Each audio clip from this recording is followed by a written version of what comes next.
Today we're going to talk about the problem of money, covering a brief history of problems that money solves and causes. Of course, we have to start with the three fundamentals of currency. Currency is a means of exchange between parties. It is a store of value, and it is a unit of account. And what that means is that it acts as a way for you to be able to exchange goods and services with someone else in a way where it's not bartering, where you are just trading the actual items themselves. It's a store of value, meaning that it allows you to hold the value of that good or service you provided over time so that you can receive the same amount in the future. And it is a way in which you can calculate the value of something. So if a cheeseburger is $5, then you can calculate that it's $5, and then maybe you go and take that $5 and spend it elsewhere and buy toothpicks. So you perform goods and services for money, and then you use that money on other goods and services. So what problem does money solve? It solves the problem that there's only so much time in the day, so much work you can perform, and your capabilities are limited. And so as a result, to stay alive, you need food, water, shelter, etc. And if you didn't cooperate with other people, then you would be on your own, building your own shelter and finding your own food and gathering your own water. But as we live in a society, we can cooperate and exchange goods and services with each other. So it's a means of working together with other people to survive together or thrive together. Now, other people are going to be more effective at different things. And so a world in which you can specialize, you maximize your output. So instead of everyone gathering their own water and finding their own food and building their own shelter, you get individuals who specialize in building shelters and gathering water and getting food. And you perform those tasks, and then you trade for other goods and services as a result of that. And money is the means through which you can exchange those goods and services over time, and allows you to reciprocate immediately so you don't have to have an IOU, and it allows it to be as fair as possible because you trade a quantifiable amount of money and you're not just guessing as to whether 2 chickens is worth 10 sticks of butter. The price allows you to see what the value of something is and whether you're willing to pay that amount, and allows you to give an equivalent amount of goods and services to someone else for an equivalent amount of goods and services from them. Now, the problem is that money introduces new issues. Because it gets you things, people want as much of it as possible to get as many things as possible. And of course, they want to do as little as humanly possible to get that money.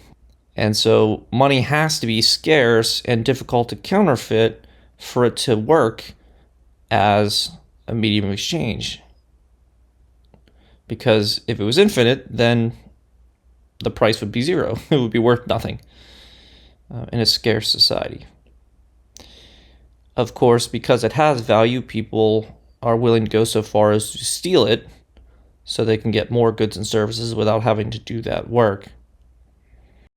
And it therefore creates a problem of trust with other parties, where you are reducing the amount of friction that occurs between when exchanging goods and services. But now you have to trust that that is legitimate money, wasn't stolen, it's not counterfeit. It has to be recognized as currency so that they accept it. You can't print your own money and say, hey, take this money. There are plenty of old currencies that no longer exist anymore because they lost wars.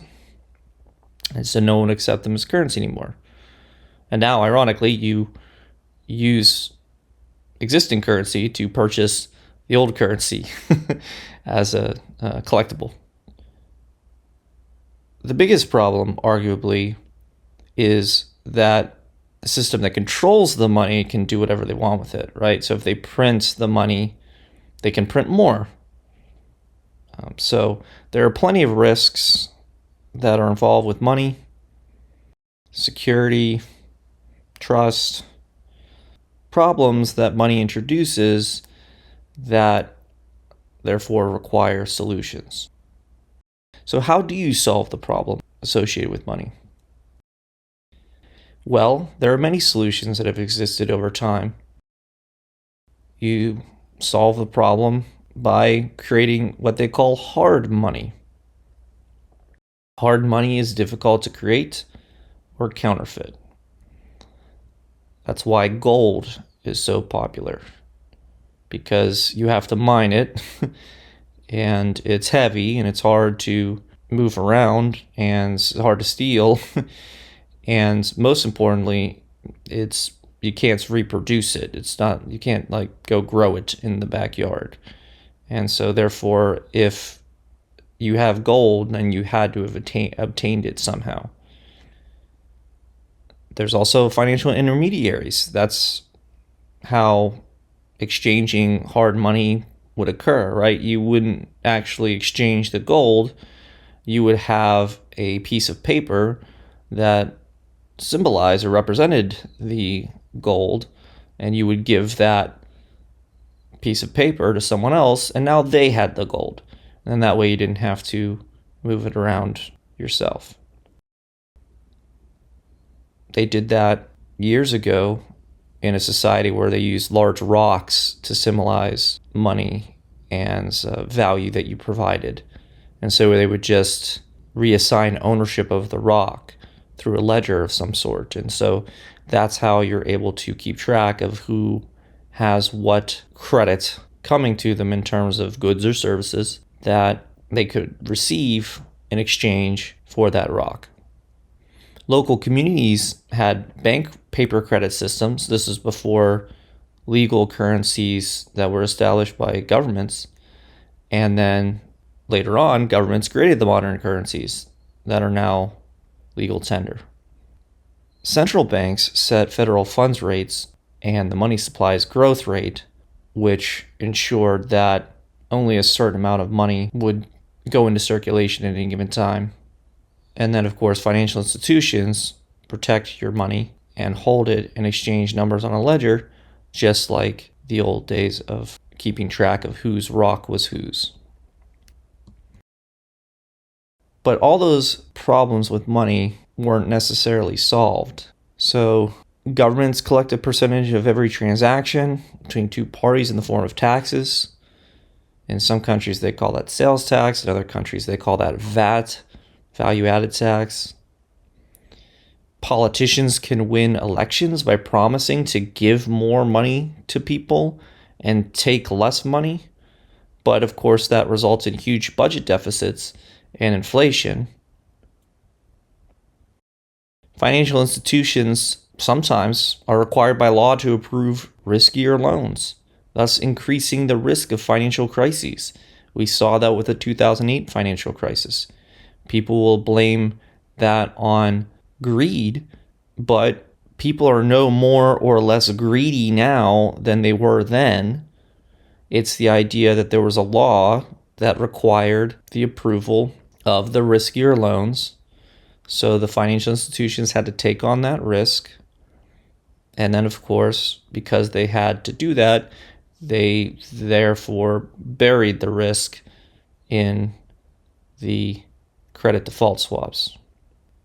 Scammers are swindling people out of their money with fake financial transactions and even fraudulent dating profiles. So people are always trying to get money from you. Hey, send me $100 Amazon gift card because you owe me a bill of some sort. Then, of course, there's the fact that money is slow in the financial services world. It takes 3 days to process oftentimes. multiple approvals. There could be chargebacks. And if you try to take money out of your account, they might stop you. Now, that is clearly to protect you from falling victim to a scam, but they still restrict you. And then, of course, that financial system is expensive. And that cost is hidden, so you don't even know it's there. Everything from taxes being withdrawn from your paycheck, so you never actually get the money, so it doesn't actually enter your bank account. Transaction fees are paid for by merchants, and so the customer never sees those expenses. That could be about 3%. Sometimes they're as high as 6%. And so the customers are actually paid to use their credit card with the cashback system. That's can be up to about 2%. And so what these financial services institutions are doing is they're charging the merchant and paying the customer to use the card. And then finally, financial intermediaries, their fundamental reason for existence is to be able to take money that people are not using and give it to people who need that money now to make some sort of investment, start a business, purchase a home, go to school. And so those intermediaries are able to pool everybody's money and then loan it out. And of course, they earn interest on that, and that's how they profit. So there are plenty of modern problems with money. How do we solve these problems? Well, I mentioned the 2008 financial crisis. There was an individual whose pseudonym was Satoshi Nakamoto, and he saw how difficult the issues with the financial services institutions were, how difficult these problems were, how the government was able to control the inflation rate and all these other aspects of the financial system. And so he decided to create a cryptocurrency called Bitcoin that solves many of these issues. The first thing that's worth noting is that it has a supply cap of 21 million Bitcoin. And the reason for that is that you can earn Bitcoin through mining, just like gold through mining, only digitally, by having a computer solve complex calculations.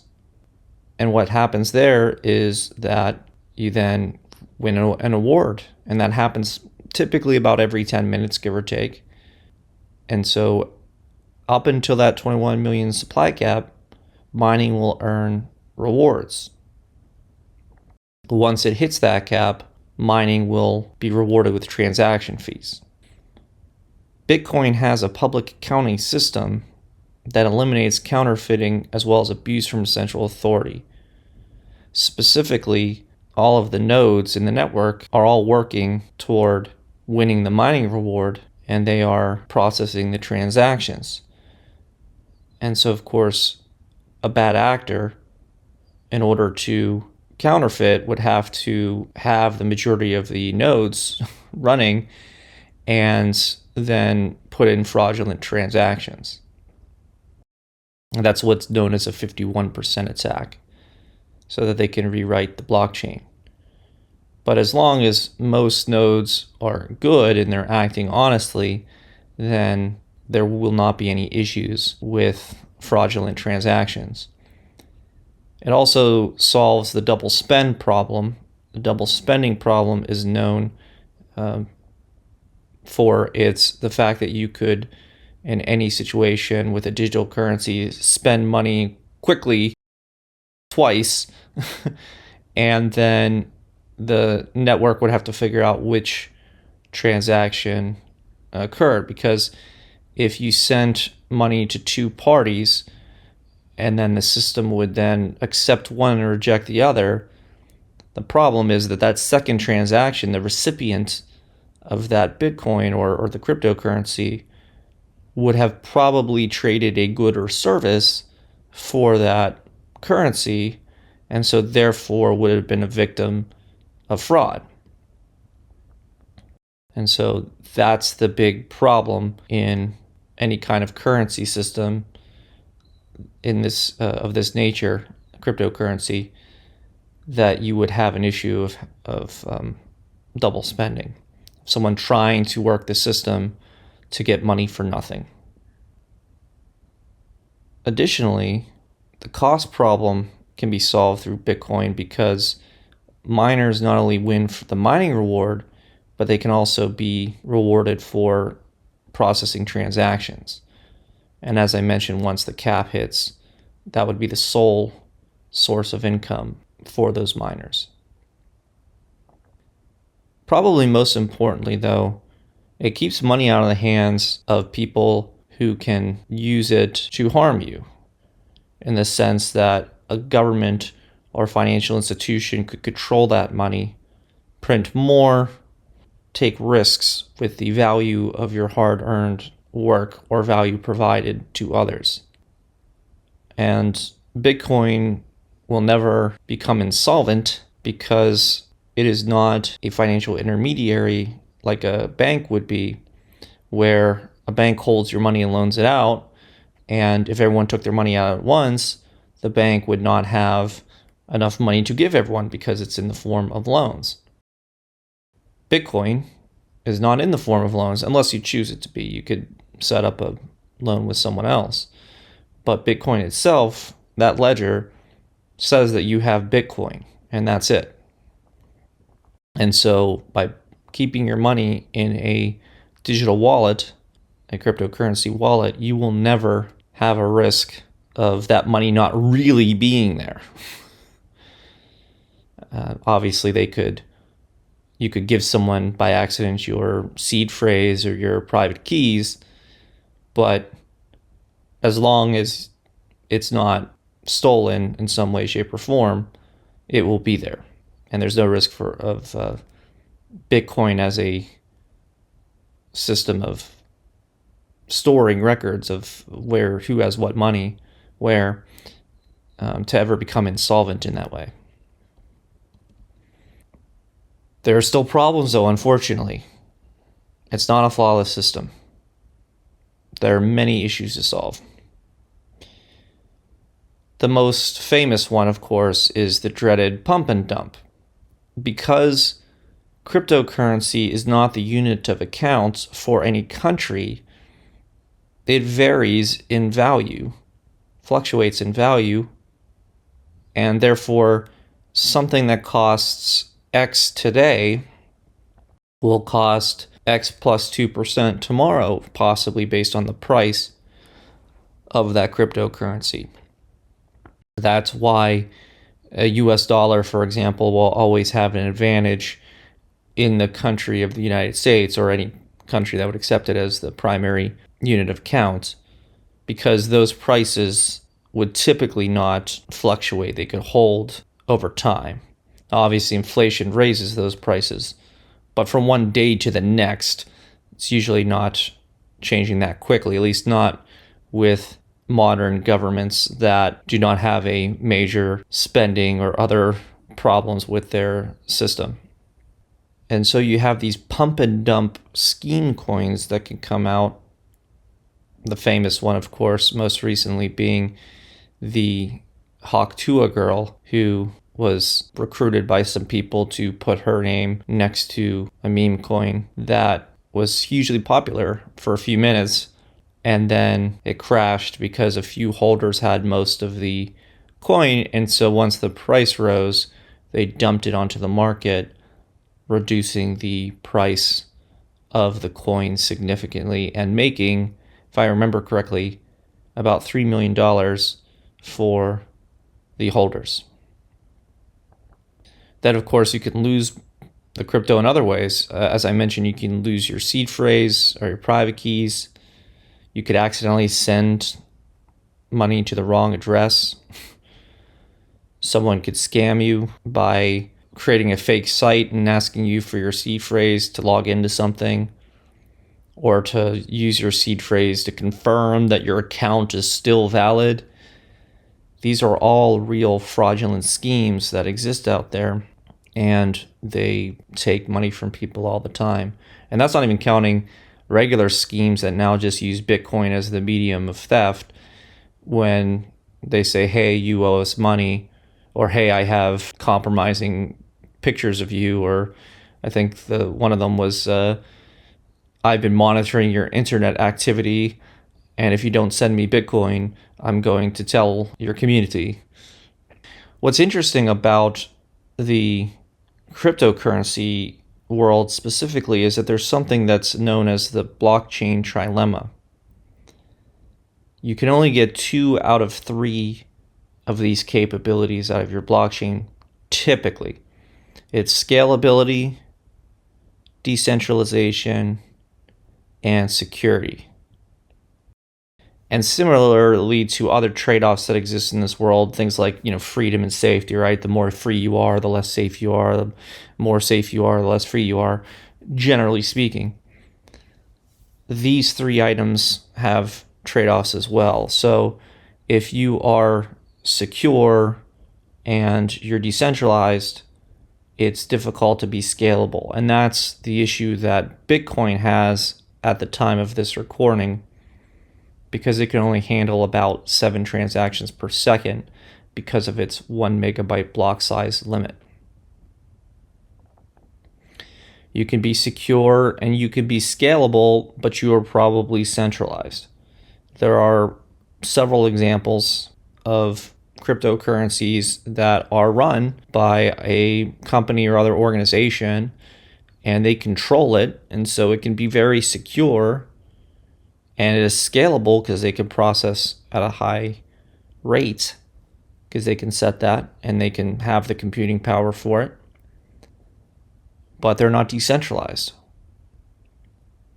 And then finally, you can be scalable and decentralized, but not very secure.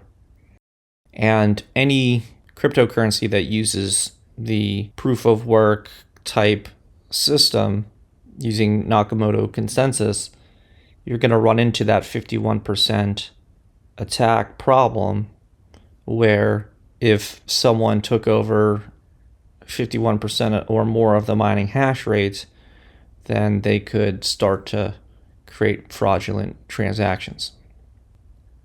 And that's not even to count things like there might be hacks and things. We've seen many hacks over the years of exchanges and other situations in which people were able to compromise the cryptocurrency assets and get them. But to be clear, no one's ever cracked the actual cryptocurrency cryptography.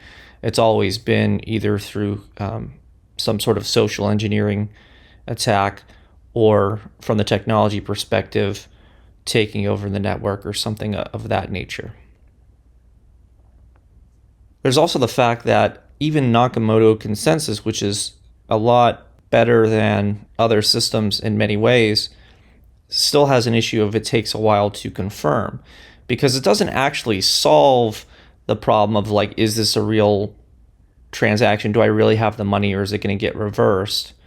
Because, in a financial services setting, if you make a purchase with a card, a debit card, a credit card, usually it takes about 3 days to process. The reason why is they have to make sure the money is there and that it's now here and that transaction was legitimate and everything worked. With Nakamoto consensus, it's giving you a probability that your transaction was valid, complete, and not fraudulent or nixed in some way, with the completion every 10-minute mining cycle. Get, again, approximately 10-minute mining cycle. And so usually it's, at least in the Bitcoin world, it's about 6 confirmations, which is on average 10 minutes, which would make it about an hour. That's how many it takes to become nearly 100% certain that transaction will not be reversed or otherwise determined to be not a real transaction. There's also the problem of improving Bitcoin. Now, this is my personal favorite issue in terms of if you take someone as really innovative and entrepreneurial as Satoshi Nakamoto, that individual built Bitcoin and did it essentially for free and then released it to the world. And it is a community-based improvement system where people can contribute and everyone can accept it by incorporating or using that new version of the software that someone contributed their code to. But no one gets paid for that system. The payment only goes for mining. The proof of work system only pays miners. It doesn't pay developers. Developers volunteer. And it made sense at the beginning where if Satoshi, of course, was a miner and so was everyone else who started mining and participating and actually having Bitcoin at first. And so anyone who contributed in development early on, likely almost a 1-to-1 ratio, would have also been a miner, or at least a holder. But they'd be profiting off of the improvements to Bitcoin because they would continue to earn income from it, and increasing the price from its improvement would benefit them. However, if you work on development and you do not hold or mine Bitcoin, then there's no real benefit to you in terms of compensation to make improvements to the network. There are a few specific issues that are due to it being a digital system. The first is an on-ramp. Like, how do you get cryptocurrency? It costs a percentage to make that transaction, regardless of who you go with, because you have to purchase it through an exchange. It's not very common yet. It's very rare for companies or organizations to pay someone directly in that cryptocurrency. And so the on-ramp of you having to purchase it usually means you have to go through an intermediary who will charge you for that transaction. It also requires technical knowledge and precision. So you might have to, just at bare minimum, paste long strings of characters into the send field when you go to send the cryptocurrency to someone else. And that's a lot scarier than just like writing someone's name down on a check where, the person they can prove that, hey, I'm this person and they gave me this money and so I'm cashing this check, right? So there's a little bit more certainty whether it's in person or if it's delayed through a check or a credit card or something, where you are paying that person. You can tell you're with that person or in that place of business, or you're on that person's website. Generally speaking, there's more confidence there. And there's the risk of just sending money out into the ether. At least it feels like it's out into the ether. Once you hit send, that's it. That money's gone. And you can't get it back unless you control that other wallet, or that person, you can ask them for it back. Maybe you paid them too much or something, or you sent it to the wrong address and they're nice enough to send it back to you. But that's probably not going to happen,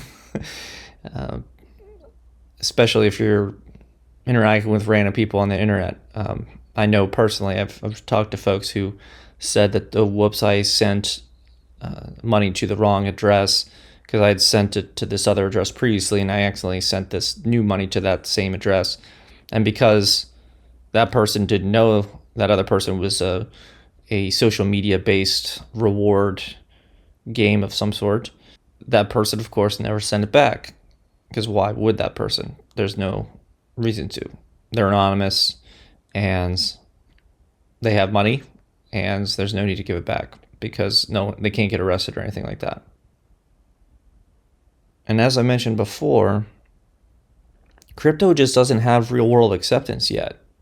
For the majority, like, you can't really exchange in Bitcoin. There was a time where Steam accepted it and Microsoft accepted it. I think maybe possible like Dell or someone that accepted it as well. There were several entities or businesses that would accept Bitcoin when it took off. But the problem is, not only was it just not used very often, so you're not going to keep currency options around if no one uses them, but it also has several issues, right? If you have to wait an hour to confirm, I mean, is that company going to send you the product or service immediately? No. With a credit card, they have a 3-day transaction protection where, they can, if there are any issues, and they can confirm that money's there before they accept it, in 3 seconds usually. But Bitcoin doesn't have that same protection. You have to wait an hour. I mean, they're going to wait to send you the product. And so it's just onerous. And then the transaction fees would increase because the block size limit would raise transaction fees when there would be limits, and you would pay to go first and skip the line. So there are a lot of trade-offs that were occurring with using cryptocurrency from regular fiat money or the digital financial system as it exists today.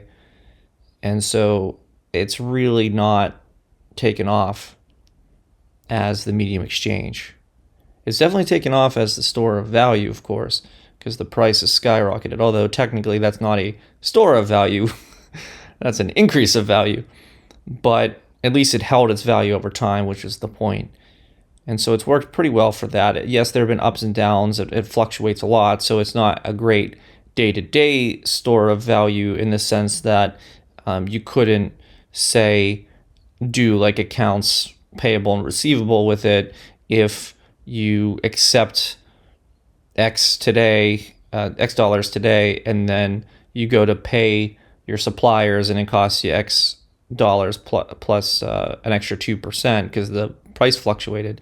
That's the risk of taking Bitcoin as a business, because your payments and your revenue do not always, in fact, usually do not occur at the same time. Possibly if you're working with people who charge by the day for their services or something, and someone gives you the money that same day for the service, then possibly the cost and revenue would occur at the same time. But outside of that, usually you are purchasing inventory. That inventory is sitting around for a while, and then eventually you sell that inventory. Could be hours, days, months, even years.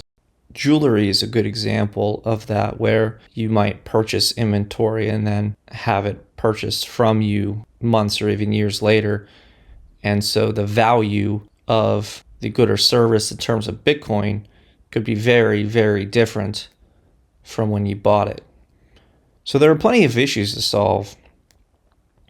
Let's talk a little bit about possible solutions to those problems. Now I'm going to use eCash as the example because the individuals working on eCash are solely focused on solving these problems. The problem of money as a medium of exchange that could actually be a world global currency. Now, what is eCash? Just a quick introduction. eCash is a fork of Bitcoin. So there was Bitcoin, and then Bitcoin forked into Bitcoin Cash because they wanted to increase the block size, among other things, to focus on improving its use as a medium of exchange, in addition to its growing popularity as a store of value. Then there was a falling out over developer funding. As I mentioned before, if you are not a miner or a holder and you don't want to wait for the price to go up to get the additional value, you need to be paid in order to work on improvements to the infrastructure. And that's what happened between Bitcoin Cash and then eCash. And so eCash split from Bitcoin Cash and now funds ongoing development of the network. The thing that makes eCash interesting is that it's primarily focused on being or becoming the world's best money. Bitcoin investors, they originally had that same ideal, but today they're primarily concerned about the price increasing over time. While some maxis, which they're known as if they only think that Bitcoin is the only legitimate cryptocurrency, they'll say one Bitcoin is one Bitcoin, and that is referring to it becoming a global unit of account. And that ideal still exists. But most people buy Bitcoin because they want the price to go up. And they buy it thinking, well, it's going to be worth $1 million or whatever in the coming years. And that might be true, but no one's using it as currency. So it's good to have a cryptocurrency that cares more about being used to exchange goods and services than just what they call number go up. As I mentioned before, merchants have stopped taking payments, so it would be nice to see work being done where it could lead to a resurgence in cryptocurrency actually being used as a medium of exchange for goods and services. As I mentioned earlier with the blockchain trilemma, many projects focus on transaction speed, scale, privacy, security, or ease of use, all these different factors. They're usually specializing in one, like Monero would specialize in privacy and so forth. But eCash is focusing its entire roadmap on being good money for global use. So it's trying to break that trilemma and really just focus with that primary use case being able to send money to someone else quickly, effectively, and for low cost. Thus far, eCash has become very close to addressing many of these problems. It inherits Bitcoin solutions that we talked about already. So there's limited supply, predictable inflation until the point at which it hits its maximum, which is 21 trillion now instead of 21 million, just because they moved the decimal point over. So it's the same number of what's called Satoshis or sats in Bitcoin terminology. It's the same number. They just moved the decimal point over so that there's just two decimal places for the unit instead of 8. It uses proof of work as well. There's public accounting, so everyone can see the ledger. There's decentralized control. All the nodes participate and they choose to participate in the network. There's security and there's low cost. But additionally, it has some other solutions. So it funds mining, staking, and development to protect and improve the infrastructure. So 3 elements, not just the mining piece. So if you are a miner, you still get rewards. If you are a staker, so if you hold and you contribute to the security of the network through your stake, you get rewards for that. And development is rewarded, so it's funded continuous improvement in the infrastructure. It actually has lower transaction fees than Bitcoin. It's a fraction of a cent. And it prevents 51% attacks that I mentioned, in the sense that it has the proof of work, the Nakamoto consensus. And so if 51% of the network were to be bad actors, then in just proof of work, it would be able to take over the network. But eCash adds the avalanche consensus mechanism as well, which is how they're able to offer staking rewards. And it's a combination of those two mechanisms that would require the mining to have 51% bad actors on it, and you would have to buy and then stake through the avalanche consensus mechanism at least half. The calculations are it would have to even be higher than that, probably about 70 or so percent, in order to take over the network, which makes it much more secure, because if someone had to buy the entire staking amount at once, the price of eCash would skyrocket, and all the current stakers and all the current holders could start to sell off and save themselves from the attack and profit enormously from the attack. And it would cost a small fortune to ever even attempt to do that, and then you probably wouldn't even be successful. So you have just spent millions and millions and millions and millions of dollars and achieved nothing. So it's very, very rare, and the 51% attack is prevented because of the Avalanche consensus edition.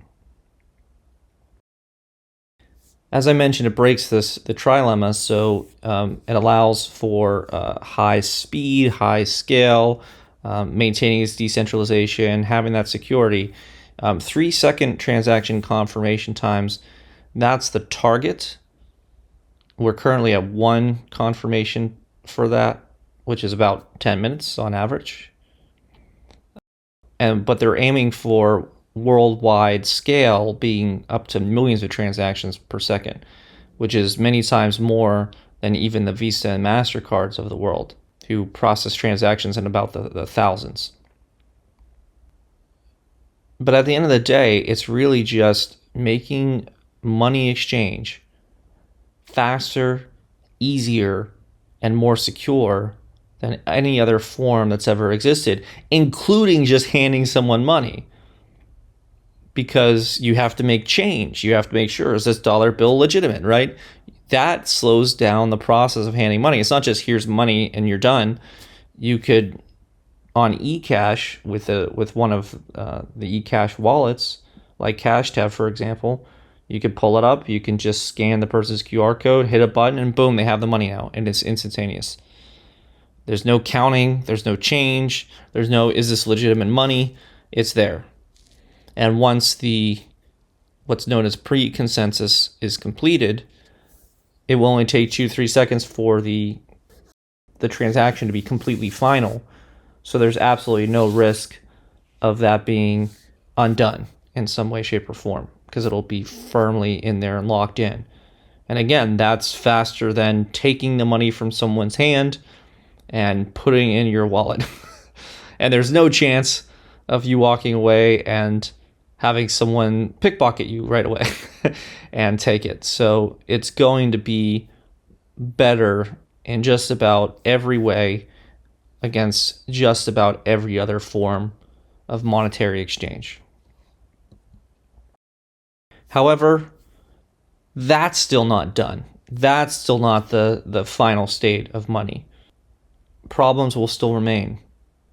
There's the send anxiety problem. That's what I call it, in terms of, am I sending it to the right person? Did I type in the long public key correctly? Did I accidentally paste the key in and then type in another letter or something, or put a space in there or something? That is scary. And then you hit send, and then it just disappears. It's gone from your account, but it hasn't gone to the other person's account yet. It takes a little bit, right? Even with the post pre-consensus implementation, it will take a second or two, that's actually not that bad, but there's still that anxiety of like, oh my God, did I send it to the right place? And with these long public keys, it's not the same as I mentioned earlier, writing the name of someone on a check where you know it's going to that person, or you can see the person when you hand them money, so you know that they have it. Of course, they could always lie about it later, say you never gave it to me. But you could physically prove, like, hey, I handed you the money, there it was, we saw it, and so you just feel better about it. And so that send anxiety is real for sending money digitally by typing in some long, convoluted string of characters and hitting send, hoping you typed in the right amount and everything.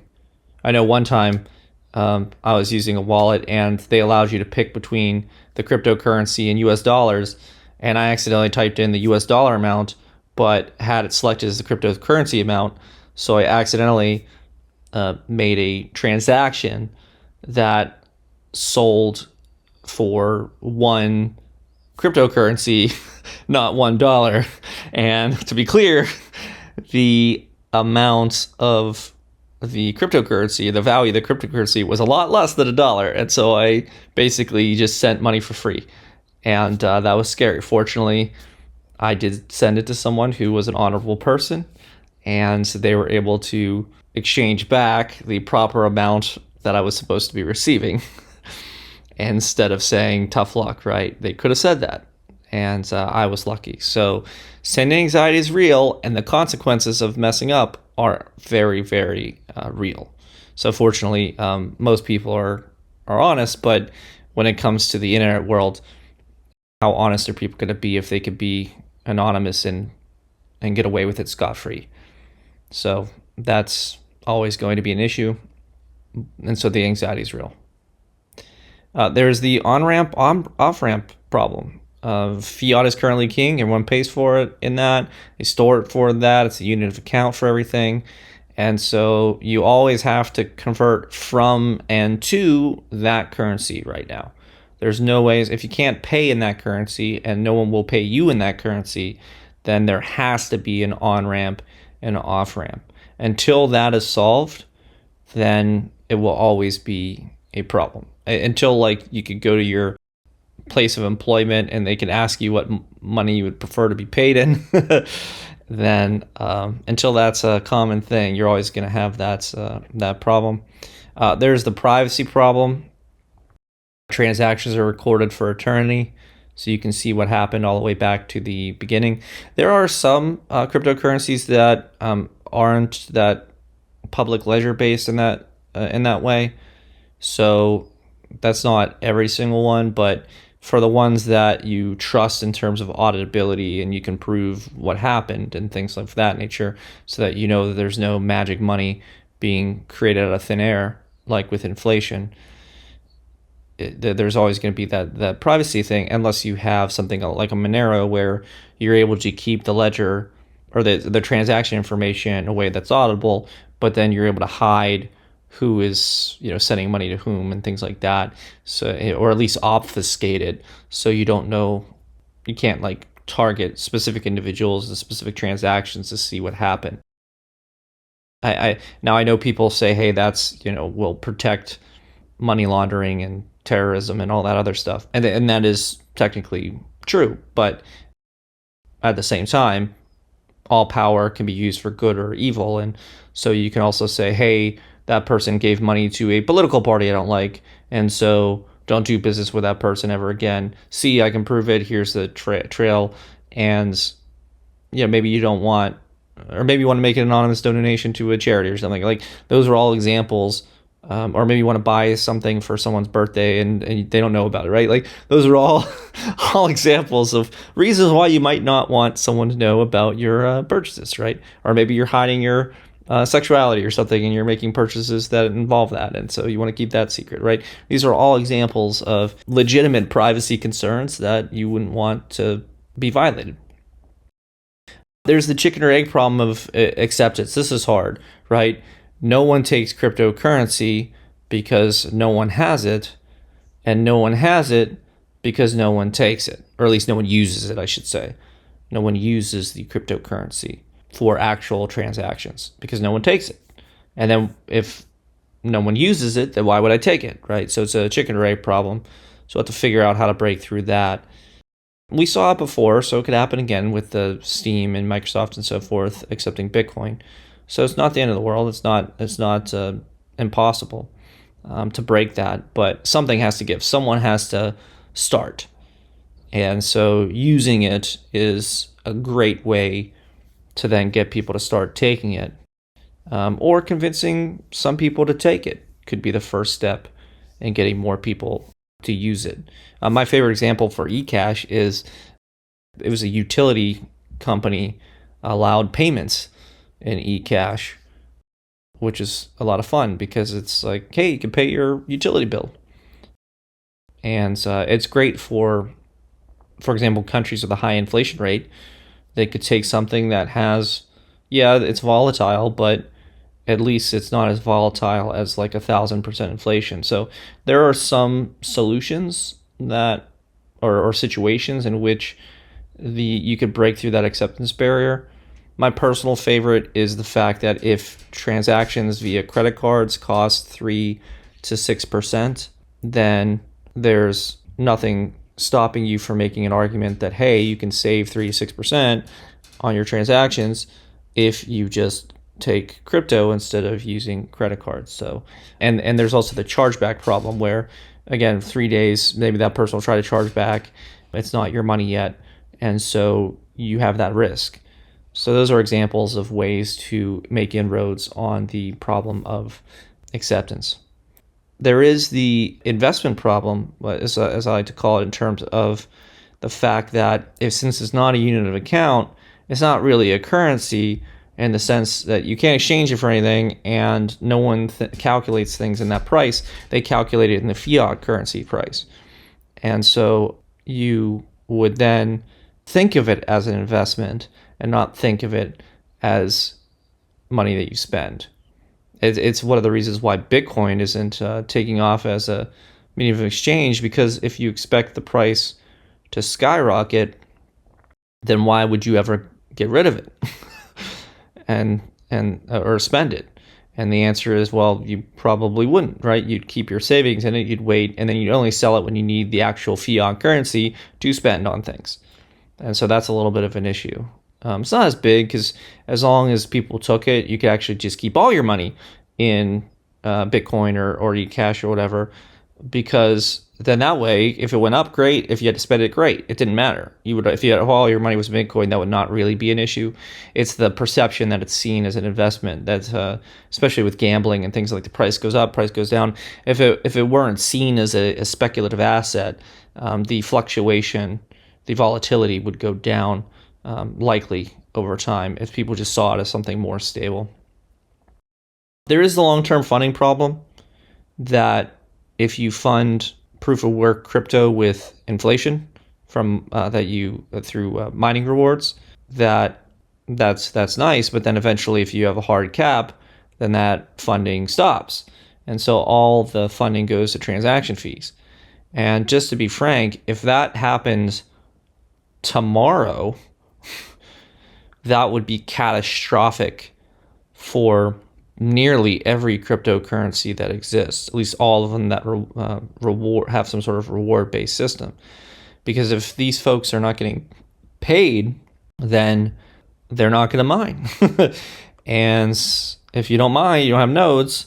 You don't have nodes, and you don't have the ledger updated with the transactions completed over time by mining the next block. They don't have blockchain. So that's going to be an issue. It has to be used at scale for the money to be worth it. Or I guess another way to think of it is the price would have to be worth a fortune in order for the transaction fees to pay the mining to equate to the mining rewards that miners are receiving today. That's an issue. There's what I call the awareness, understanding, usability trifecta.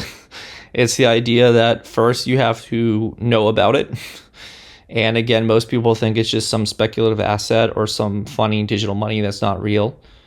And so that's still an issue. It's becoming less of an issue every day, but until people start seeing it in the wild, so to speak, until you start seeing it being spent on a regular basis, everyone's going to think of it as some little, crypto bro thing or something like that. Understanding it is very difficult. It's not required to understand blockchain technology or Avalanche or proof of work or any of this stuff to actually use it. You just create a wallet and memorize a seed phrase or save it to on paper, or hopefully if you do it on a computer, you password protection, all that other stuff. Make sure it's not accessible. That's a risky proposition, but make sure that if you understand how it works, you don't have to understand all of that, but you do or should understand a little bit about it so that you could then use it at least. And that would be like, well, what's a wallet and what's a cryptocurrency and why is this long string of characters represent my wallet, right? It's a public key or a private key or a seed phrase. You have to know these basic things. You have to know, I create a wallet by generating a C phrase, and now I have access to this wallet. And then I have to find someone else's wallet. I can get that through a QR code, or I can get that by copying and pasting it. Either way, I put it into the field, I type in the amount I want to send them, I hit send, and then it sends. That sounds like, oh, that's easy, any idiot could do that. That's what it sounds like, but I mean, it's a long string of characters, you don't know what it means, you have no idea where the money's going. Like, why don't I just hand them money? Why on earth would I do that? That seems very complicated. It reminds me, one time I had my my mother and my grandmother over one day, and I did not have regular cable. I had digital cable I used over the internet. That and it didn't want to. You don't just turn on the TV or have a cable box or something, but had to use this app or whatever on the computer. And so they're like, "Oh, let me watch some TV." I'm like, "Okay." So I like turn on the TV, and they're like, "Okay." And they like grab the controller, just think they're gonna flip through the things, and I have to open up this app and do all this stuff. And they're like, "What are you doing?" And I'm like, I said, "I have this other thing. I have this computer-based internet that I was using, at least that I was using apps and things like that." And so I was setting it up and doing all these things. Say, "Hey, you flip through the channel by clicking on the mouse or whatever." And they're like, "What on earth is this? This is way too complicated. Why can't I just hit the button and go up and down the channels? This is not difficult. Why are you making it more complicated than it has to be?" They seemed like I was speaking a foreign language to them, and I was, right? And money would be the same way. Like, "Oh, here's this long string of characters. This represents a wallet," and da da da da da. It'd be very difficult for people who are new to it to understand, and they'd be scared with things legitimately about, like, so how is this my wallet? My name's not on it. It's not government issued or whatever. It's like, well, there are trillions and trillions and trillions of combinations, and so the odds of anyone ever having this same passphrase, this C phrase, are more than the atoms in the universe, right? It's like, okay, so you mean someone could do it? It's like, no, not in practice. Like, but they could. It's like, theoretically. And like, no one wants to hear that. So it's just, those kinds of things would just be so difficult to get. And so understanding is very, very big concern. And then finally, that usability piece I mentioned before. Where is it accepted? How do I use these keys? How do I know this is mine? What if someone steals it? I have to create another phrase, or create another wallet and use another C phrase. How do I set this up? How do I do all of this? Once I send it to them, what happens? That kind of thing. Those are going to be the biggest hurdles to adopting it at scale. And so my suggestion would be to approach it on both fronts, right? Getting people more familiar with it and making them more aware of it, while then making it easier and simpler to use. So you bring it together that at the point that they hear about it, you have an option that's so easy for them to adopt, and then they're able to adopt it pretty quickly and easily. Once those two things intersect, I think it'll take off. I mean, it's why the iPhone took off, right? It's like, oh, you mean I don't have a bulky keyboard, these weird looking apps, and this weird looking screen, but it just looks like I push the screen with my finger, and boom, it opens up and it does everything I want it to do. And look, I can check my email, and look, I can surf the internet. And so it just became super intuitive, and we just started using it. And while I think there are issues with the cryptocurrency just by nature being cryptography, having a lot of long strings of characters and things to denote things to provide security and protection, I think there's a little bit of possibility that always has to exist, an interface or something, some sort of system on top of it, like a wallet that literally shows none of that stuff. I mean, it gives you the option to, but it would be like an Apple-like experience where you create a wallet and it gives it to you and it saves it to your thing or whatever, backs it up on the cloud, and then that way you never have to interact with that stuff. And that would actually probably increase security because it would reduce human error. But then you would have you could put your name in there, and then it would have your name. It would display it kind of like an email address, where you could have a name next to the email address, and they would know that they were sending it to you and all these other things. Now that of course increased the risk of scamming, because people could pretend to be you and spoof you and that sort of thing. So there are solutions that then create new problems, of course, because everyone's trying to get money, so they're going to find new ways to take it all. But at least this idea of making it easier and easier to use and people more comfortable and familiar with it, it's going to eventually allow it to take over as a common means of exchanging goods and services. So where does that leave us with the state of money? It leaves us with the fact that there are some issues that are always going to exist, because as long as money has value, people are going to try to take it.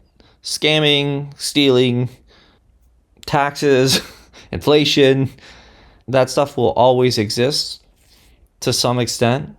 And all you can do is minimize the risk, the probability and impact, that is, of those things. All systems need money to function, and so there will always be a cost to maintain any kind of system or network that would manage financial transactions. I mean, even cash has a cost, right? That the cost is built into the governmental system, is that they print the currency, the mint, U.S. Mint, Treasury, things like that. There would be costs to that. You pay that in taxes. Back then, when the banks existed, they would create these certificates and so forth to allow you to exchange assets like gold and so forth. There was a cost to that because you had your money with them, and they would either charge you or it would be free, but then they'd loan out that value and earn interest either way. So there's always going to be a cost, so you can't solve that problem. You can only manage it, right? Say, well, we'll make it cost as little as possible, right? We'll pay as many people as possible. We'll democratize it, right? So everyone gets paid a little bit, and then that way it's in their best interest to both maintain the network, and then maybe they hold currency and they wouldn't want it to be hacked in any way or whatever, so it would be their best interest to keep it protected and so forth. So that all you can do is incentivize people to good behavior. You can't eliminate that cost. And then there are always going to be risks. The reason why banks and financial institutions, they will likely always exist. It's not like everyone's going to do Bitcoin. There will never be one ever again. First of all, people need money and people have money, and you want to get money from the people who have it to the people who need it in a way in which both parties are better off, not in the wealth redistribution way where you just take the money and say, thank you very much, I'm going to give it to this other person, and you're not getting anything back ever again from this. I guess the good feeling that you're a giving person, I guess.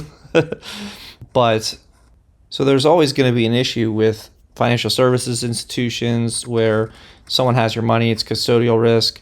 But if you have crypto, you have to remember your seed phrase or your private key. You don't want someone to steal it if you write down. You don't want someone to scam you out of it by having you type it into a shady website that you thought was legitimate. You don't want to send crypto to the wrong address. You'll never be able to get it back, especially if it's the wrong one that no one has access to, then it's gone. But if it was the wrong address in terms of the wrong person, they will probably never give it back to you unless they're a good person, of course.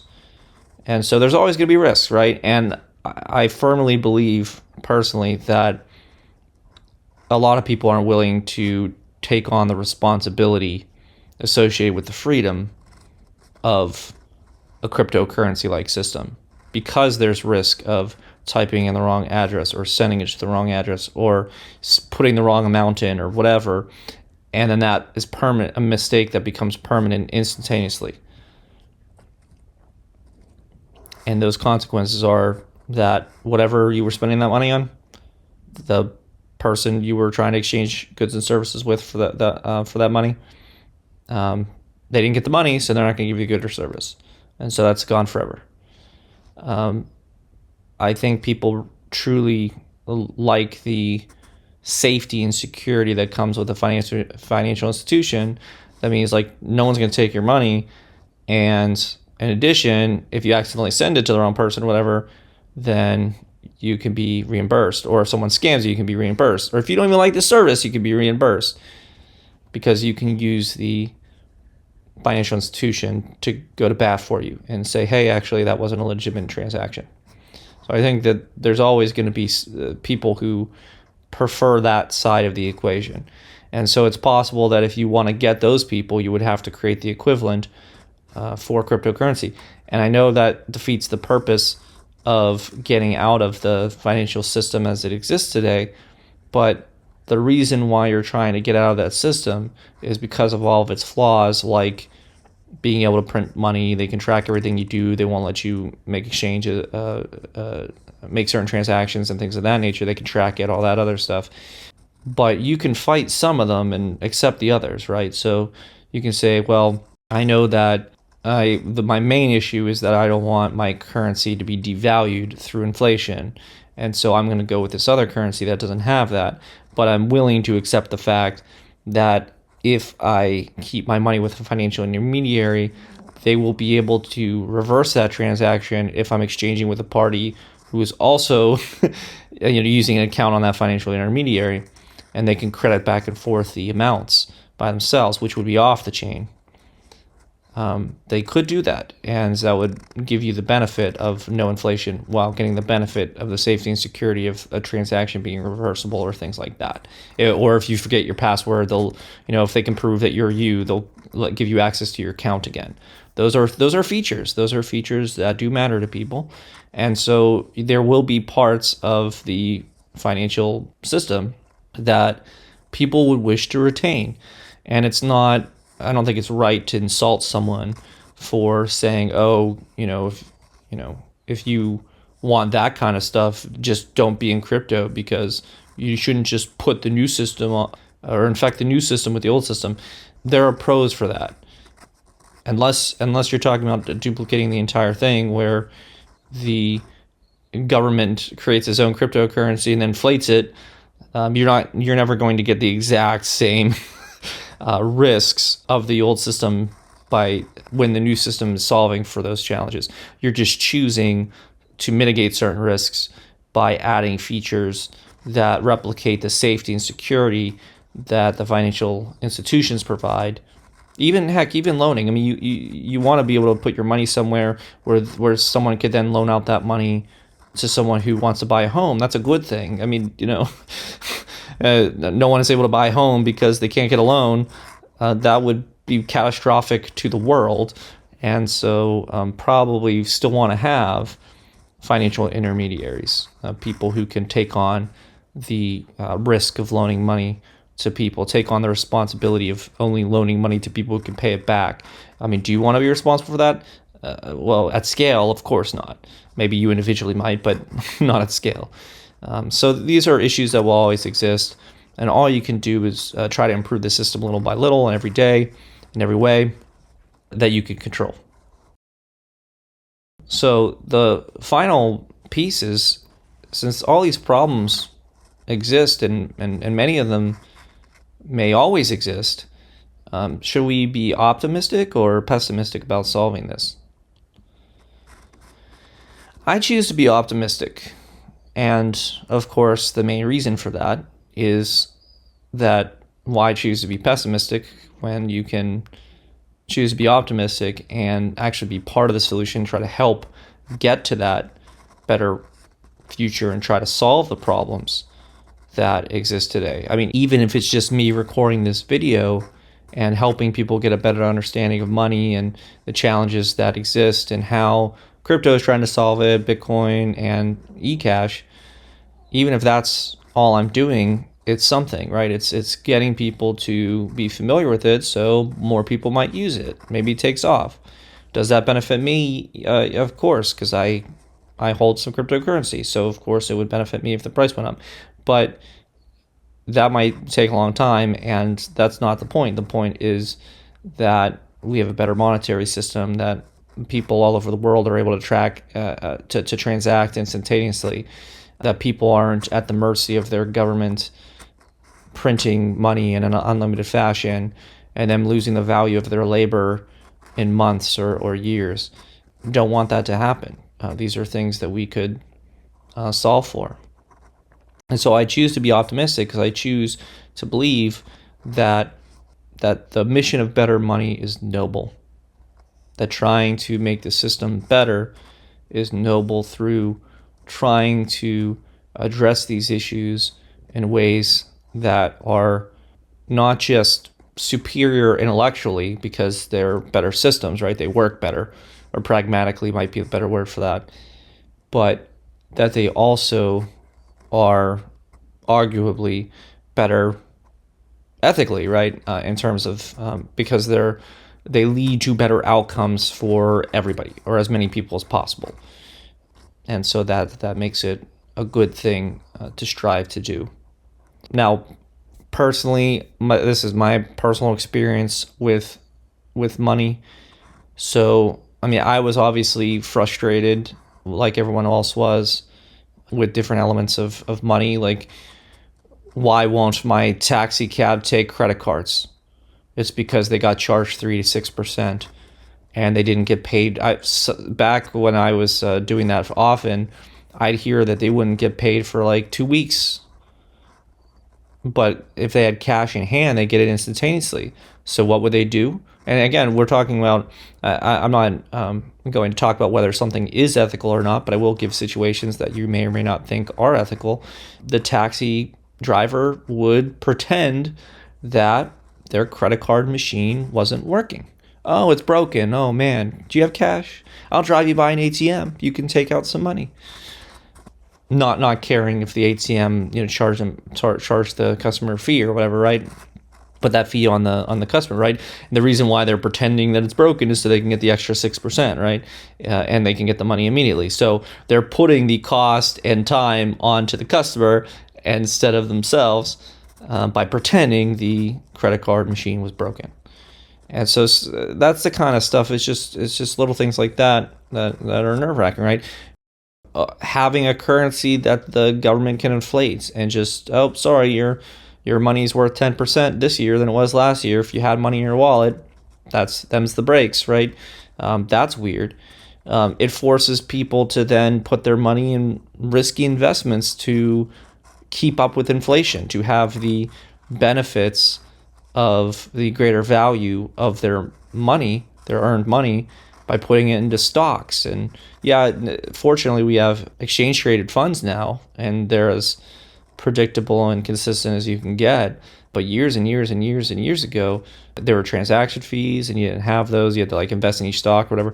I mean, it was very difficult. And so we're solving these money. Yeah, the existing financial system is still trying to solve these problems, which is great. But I was personally frustrated, just like a lot of people were. And the crypto markets were roaring. I won't deny that. It's like, oh wow, I was making a ton of money. I wonder if I should get into that, right? And yeah, so there's money plus frustration with money that usually cause people, at least to date, to be frustrated with the system. But my personal favorite anecdote was that I was on social media and I saw a man in Africa who was getting his community to adopt eCash. And this is thousands of miles from me. I could just not care. Like, who cares? Nothing to do with me.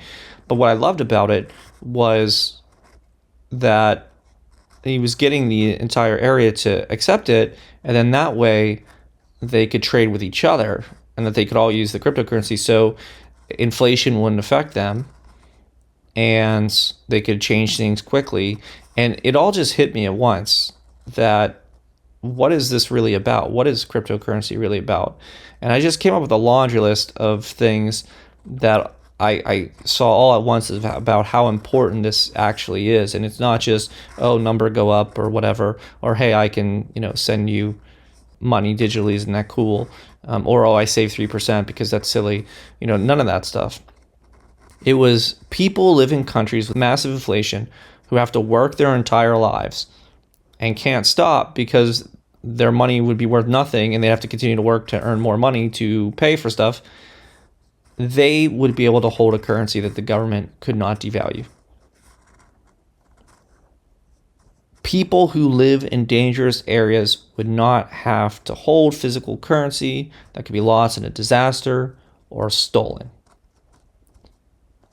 People who live on day-to-day cash transactions don't have to wait 3 days or more for the money that they earn that day to then be able to use later for food.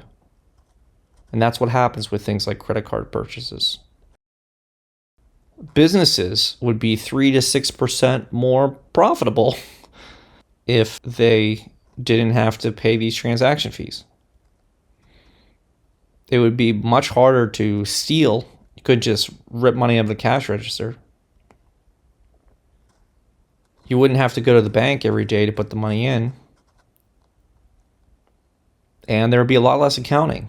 In fact, the accounting is very interesting because you could have different wallets for different types of transactions, and all of the transactions are captured on the blockchain and stored or recorded, and so you could actually just use that that information and save yourself some accounting effort, right? Like, well, here's how much money I earned because this is the earning wallet, and all the money that went in here today, that's how much money I made, right? So it's a great system. Although I will admit, because the price fluctuates, if you were to then sell that, you have to calculate or spend it or whatever. You'd have have to calculate the buy and sell price because there's currently a capital gains tax on any crypto sale. So that's kind of unfortunate. But at least you wouldn't have to do that. You can't be unpersoned. If you have a bank account and someone doesn't like your politics and you go protest, they can't shut you down and say, hey, sorry, that person does not deserve to have money, and so we are going to close all their accounts, freeze their assets, and take all their stuff. You can't do that. If it's crypto, there's the old joke of I lost my guns in a boating accident, referring to the fact that there should not be a national registry or any way of monitoring whether someone has firearms in the United States because we have the Second Amendment. The same thing could be applied to, I don't have access to that money because I don't have the keys anymore. So that money doesn't exist to me. You could say that and no one can really prove you're wrong unless they could find the actual wallet information that proved that you did have access to it. But that'd be very difficult to prove. And you might say, you could even just say, I thought I lost it. I guess I had a backup, right? Like, you actually have legal, plausible deniability that you had access to those funds. Whereas at a bank, there's no way you can make that argument. So it's a good way to be able to protect yourself from those who may wish to do you harm through the legal system. You also, if you move thousands of miles away to earn a living, you could send the money back quickly. You don't have to pay for those, I don't want to name any names, but those money wiring type services. So get money back to your family, and you don't have to worry that the money you're getting is legitimate. And with the 3-second confirmation time, you don't even have to worry that it'll be charged back or anything of that nature. So it's legitimate, and you have it. Done. You don't have to worry that banks would go out of business and pause your withdrawals, preventing you from having money. Even the FDIC insurance takes a while to actually refund your money, and so you would be stuck if there was a run on a bank. And most importantly, people can and will have the most convenient, frictionless experience exchanging goods and services that has ever existed.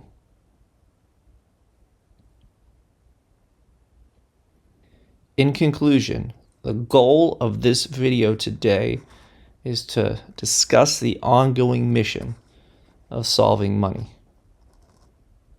They're real people with real problems, and we are striving for real solutions. Better money will help people store the value they provide and trade for what they need. While there might be problems that can never be solved, many still can be, and the risks can at least be lessened. That's why I'm in the crypto space, and it's the primary goal of the eCash community. This is a movement to make the world's best money. When making better money trumps making money, you will get both. Because everyone will use it, the price will rise, and more people will use it and the price will rise, and more people will use it and the price will rise. Solving the problem of money would do as much good as nearly anything in human history. Now, I don't know about you, but I hope and strive for that better future. And if you share that vision, you should consider joining us. I hope this was useful and informative. This presentation was geared at helping you understand the challenges of money and maybe help you see where different options like Bitcoin, eCash, and other cryptocurrencies might be trying to solve real problems and not just make more money. Thank you for your time, and I hope you're able to do what's best for you with regards to how you store, earn, manage, and spend money.